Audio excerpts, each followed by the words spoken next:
देशाचे माजी पंतप्रधान डॉक्टर मनमोहन सिंग यांचे निधन झाले आहे। दिल्लीतील एम्स रुग्णालयात उपचारादरम्यान त्यांचे निधन झाले। श्वसनाचा त्रास जाणू लागल्यामुळे त्यांना उपचारासाठी गुरुवारी रात्री 8 वाजता एम्स रुग्णालयात दाखल केले, पण आयसीयू मध्ये उपचारादरम्यान त्यांनी अखेरचा श्वास घेतला। त्यांच्या निधनामुळे सर्वांना मोठा धक्का बसला आहे। मनमोहन सिंग यांचा जन्म पाकिस्तान येथे झाला होता। अर्थशास्त्रज्ञ ते देशाचे माजी पंतप्रधान झालेल्या मनमोहन सिंग यांचा जीवन प्रवास कसा राहिला, चला त्यावर नजर टाकूया। तर डॉक्टर मनमोहन सिंग हे भारताचे माजी पंतप्रधान आणि एक प्रतिष्ठित अर्थशास्त्रज्ञ होते। त्यांनी त्यांच्या राजकीय आणि प्रशासकीय कारकिर्दीत उल्लेखनीय योगदान दिले होते। त्यांनी देशाला पुढे नेण्यासाठी महत्त्वपूर्ण कामगिरी केली होती। मनमोहन सिंग यांचा जन्म 26 सप्टेंबर 1932 रोजी पाकिस्तानातील गाह गावात झाला।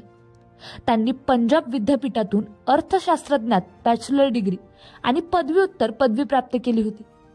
यानंतर त्यांनी कॅम्ब्रिज विद्यापीठ आणि ऑक्सफर्ड विद्यापीठातून पीएचडी केली होती। उच्च शिक्षणानंतर ते संयुक्त राष्ट्र अर्थतज्ञ म्हणून रुजू झाले होते आणि त्यानंतर ते भारतात परतले आणि त्यांनी शिक्षण आणि प्रशासकीय सेवांमध्ये काम केलं। मनमोहन सिंग भारतातील प्रशासकीय सेवेत रुजू झाले आणि त्यांनी नियोजन आयोग, वित्त मंत्रालय आणि भारतीय रिझर्व्ह बँक यासारख्या प्रतिष्ठित संस्थांमध्ये काम केलं।